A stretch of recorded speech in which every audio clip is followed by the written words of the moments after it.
Hello everyone! In this video, I'll show you how to find your Leica Mobile PUK code in just a few easy steps. First, check the original SIM card packaging. Your 8-digit PUK code is usually printed on the plastic card that came with your SIM. If you don't have it anymore, simply log in to your My Leica Mobile account. You'll often find the PUK code displayed in your account dashboard. Still can't find it? No worries, just call customer service by dialing 322 from your Leica mobile phone or check their website for your local support number.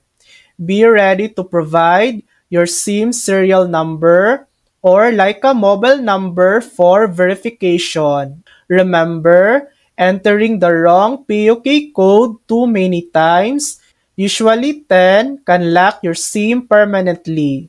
So double check before entering it. And that's it. That's how to find your Leica mobile PUK code. Thanks for watching. If this video helped you, please like and subscribe for more helpful tutorials.